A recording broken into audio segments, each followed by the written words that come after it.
Лайк басқандан неге аясыздар? Саусақтарыңыз 10 тонна болса да бисмилла деп көтеріп, лайк басып бермейсіздер ме? Комментарий жазып. Мынаным тағы қойды осы сұрақты. ОДК әскер деген қазір 20 сұрақ. ОДК әскеріне неге дейді? Ол да саясат қой да. Айтып берейін неге қарсы екенімді ОДК әскеріне.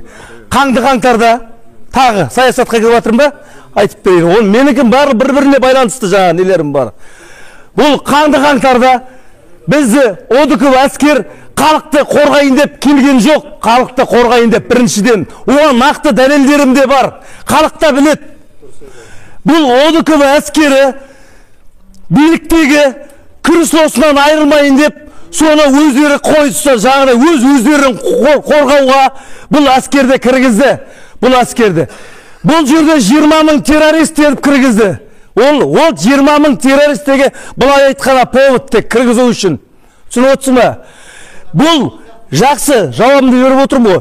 20 мың террорист емес, қазір 10 террористі, 10 террористі тауып берсе, мен елімді қорғымын, осы террористтен қорғады деп тауып берсе, мен ОДК әскери қарсылығымды алып тастаймын талабымнан. Міне, менің сұрағым.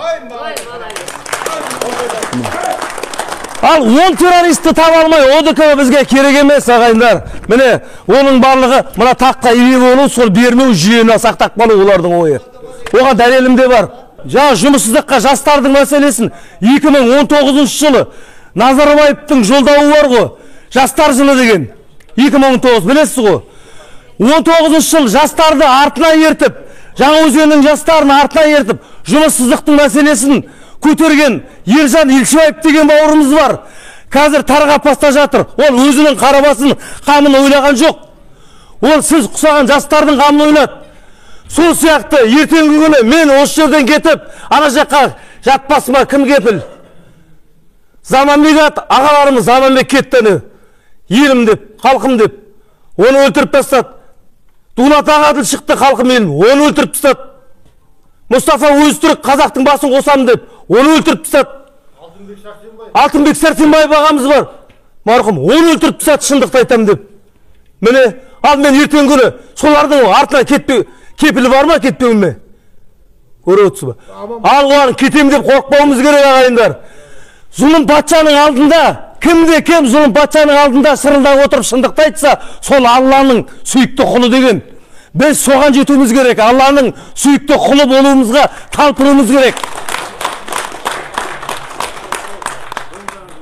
Оны бұйырса Алла қалап парламентке барып жатсақ, парламентке кеше Ақшұқырдың тұрғындары маған қалың не жазып беріп жіберді мынандай кітап. Өзінің тұрғылықты жерінің шаруаларын. Қарасам масқара. Қадымы 5 мың адамның қолы бар ананың ішінде. Қол жинап берген, әдемі қылып беріп отыр. Міне, мен барған жағдайда ана жаққа жалғыз өзім барып, Жаңаөзенге барып келдім. Ғалым туралы маған іс қозғады. Давай мына шешіп берсем, шешіп бермейді ол парламентте. Қайда дейді ол шешіп бер деген. Сен бір өзің шығып ғалымды көтерем деп отырсың мысалға. Мен барып айтады ғой, Мұратбай, сен барып Маңғыстауға барып, халықты қудырып, ірткі салып келіп отырсың. Қайда халық артыңдағы дейді.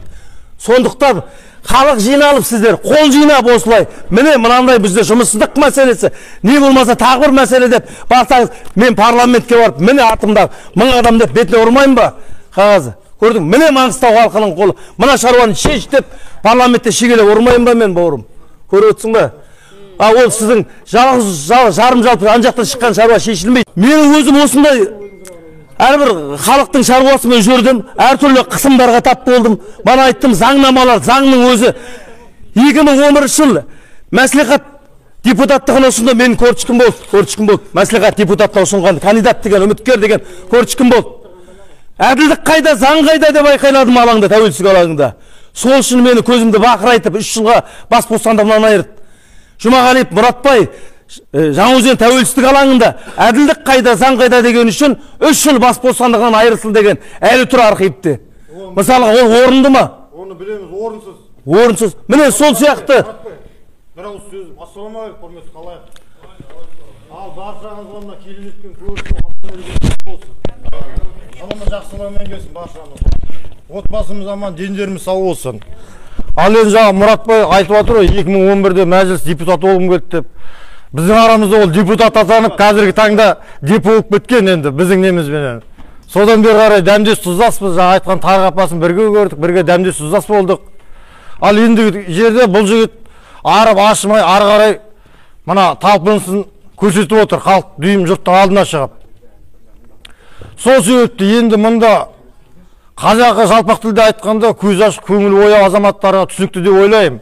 Бұл жігіттің ұстанымы мына біздің жүйеміз ұйысқан жүн.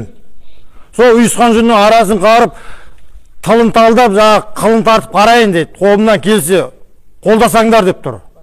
А неге ондай азамат аяқтан салып, сұрақтың астын алып не қыламыз? Атың сүрінбесін, алға бауырым. Бізді кім алдамады? Ал Мұратбай бауырым. Дава атың сүрінбесін. Өзім түлекшімін. Алқа бұйырма, мен жүріп батырмын. Торлатпайық. Бізге негізгі мақсат осы қазір. Себебі бізге берген мүмкіндікті пайдалана аламыз ба, алмаймыз ба? Осыны олар ертең тартыспенен бізге жіберді осыны. Себебі мажоритарлық деген бізге халықтың арасынан сайлансын деген осы заңды шығарып қойған уақытта мә сөйте қояқшы деп бере қойған жоқ. Себебі заңның процестерінде менде кейбір азғантай жұмыста уақытында қатысқамын. Ол уақытта тартыс болады. Біреулер айтады керек емес бермейік дейді, біреулер айтады жақсы берейік дейді, кішкентай берейік, көп берейік деп таласып келіп бергені. Енді осыны біздер берген мүмкіндікті пайдаланайық. Бізге сол мүмкіндікті пайдалансақ қана біздер бір нәрсеге қол жеткізе аламыз мүмкіндігінше. Егер де біз болған қол жеткізбей осылай тартысып жүретін болып жатсақ, балақтан тартып жағадан жамасы жүретін болып жатсақ, бізге ол жоқ. Сондықтан қашан біз ұйымшылдық болып, бір ынтымақпен бәріміз жүретін болдық па, сонда барлық талап шешіледі. Қашан ынтымақ болады, қашан бір ауыздан боламыз, сол уақытта талап шешіледі. Бұның бәріне көріп басымнан өткізгенмін. Сондықтан талаптың бәрін қашан ынтымақпен жасадық, сол уақыт біз енді қазір сұрайтыным. Бәріміз бірігіп, ынтымақпенен сайлауға қатысайық.